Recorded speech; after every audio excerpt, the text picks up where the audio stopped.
बिस्मिल्लाहिर्रहमानिर्रहीम। आज का उन्वान है मजबूर या मुख्तार।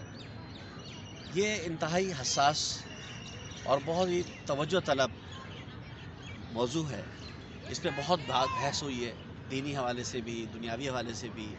कोई इल्म ऐसा नहीं है जो इस पे बात ना करता हो कि हम मजबूर हैं या मुख्तार। क्योंकि जब हम दीनी तौर पे बात करते हैं तो हम आयत का सहारा लेते हैं, वलैसल इंसान इल्ला मा सआ, और इंसान को वही कुछ मिलता है जिसकी वो कोशिश करता है। और बिल्कुल इसी तरह एक आयत हम पढ़ते हैं कि तमाम की तमाम होने वाले वाक़यात और माजी लोहे महफूज में महफूज हैं। तो समझ नहीं आता कि फिर हम क्या करें। और हमारे यहाँ दीनी हवाले से इसमें दो बड़े स्कूल ऑफ थॉट हैं। एक कदरिया कहलाता है और एक जबरिया कहलाता है। एक कहता है कि जो कुछ है वो पे हम मजबूर हैं, इसलिए जो भी हो रहा है वो हमारी वजह से नहीं हो रहा है। और एक वो है जो कहता है कि जब तक मैं खुद ना करूँ वो नहीं होता। इसी हवाले से हज़रत अली से किसी ने पूछा कि हम कितने मजबूर हैं और कितने मुख्तार। तो आपने कहा कि तो एक पाँव उठाओ। उसने एक पाँव उठाया, आपने कहा तुम इतने मुख्तार हो, तुम्हें इख्तियार है पाँव उठाने का। आपने कहा दूसरा पाँव उठाओ, तो उसने कहा मैं नहीं उठा सकता।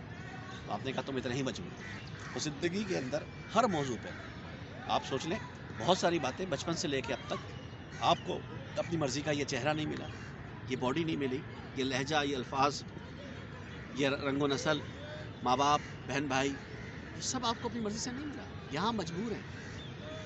और याद रखें, जहाँ हम मजबूर हैं वहाँ ना अज़ाब है ना सवाब है। किसी को जन्नत और दोज़ख इस बुनियाद पे नहीं मिलेगी जिसमें वो मजबूर है कि गोरे इधर जाएंगे, काले इधर जाएंगे, खूबसूरत इधर जाएंगे, बदसूरत इधर जाएंगे। ऐसा कुछ नहीं है। अज़ाब और सवाब का ताल्लुक इख्तियार से है। अब आते हैं हम अगली बात पे, वो है इख्तियार। इख्तियार भी हमें इतना है जिसे हम कहते हैं एक लम्हा मौजूद पे इख्तियार है। वो भी जो इस वक्त गुजर रहा है, ना माजी पे ना मुस्तकबिल में। हाल बहुत बड़ी बात है, मैं लम्हा मौजूद की बात कर रहा हूँ। अब इस लम्हा मौजूद में जीना चाहिए, इसको अमर करना चाहिए, इस पर आपको इख्तियार है, आप करें। और ये इख्तियार भी जब मुकम्मल होता है जब आपके पास असबाब खुदाई मौजूद है, वरना वो काम भी जो आप करना चाहते हैं नहीं होता। तो इंसान बहुत मजबूर और मुख्तार है। लेकिन याद रखिए, आप हमेशा अपनी चीज़ों में, अपने अमाल में अल्लाह की तौफीक को शामिल कर लें, उसकी रज़ा को शामिल कर लें, तो वही चीज़ आपके इख्तियार में भी आ जाती है। एक लम्हा मौजूद पे इख्तियार है, फिर असबाब खुदाई का भी इंतज़ार है। तू अपना काम कर क्यों बेकरार है, होगा वही जो रज़ाए ज़ुल जलाल है। किस वक्त क्या करना है बस ये कमाल है।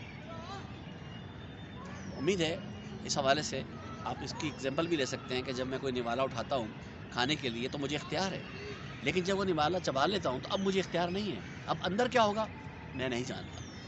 वो सब कुछ अल्लाह की तौफ़ीक़ात में से है।